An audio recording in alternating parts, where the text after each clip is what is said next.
Hello guys! Welcome to my YouTube channel. Kung bago ka palang, subscribe ka na.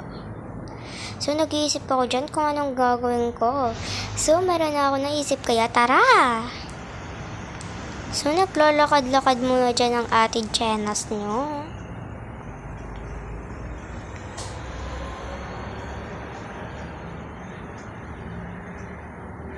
Selfie muna siya sa salamin. Wow, ang ganda. So, ayan, nagpapakute. Gumagano-gano pa yung dila. So, tinignan ko dyan yung tablet ko kung full charge na. So, nakita kong full charge na. Binunot ko na, syempre. Yan, binunot ko na siya.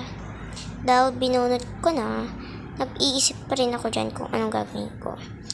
So, tumingin ako sa terrace namin.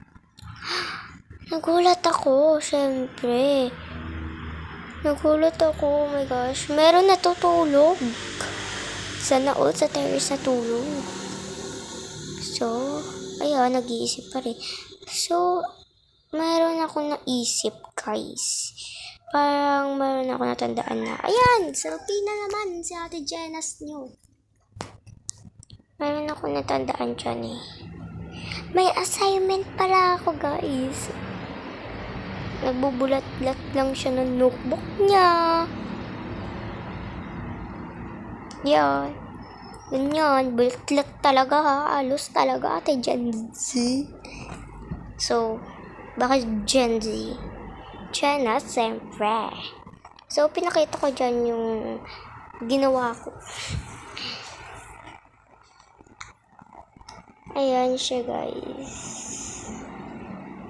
So, get ready with me. So, tuturuan ko kayo ng math solving natin. Kung grade 1 to grade 3 ka pa lang, ganito na ang gagawin mo. Para pagdating mo ng grade 4, alam mo na kung anong gagawin mo.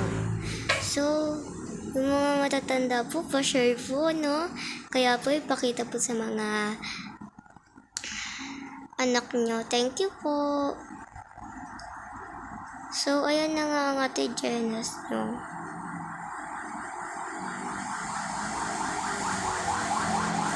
Nagsosolve siya, nagbibilang-bilang pa siya dyan.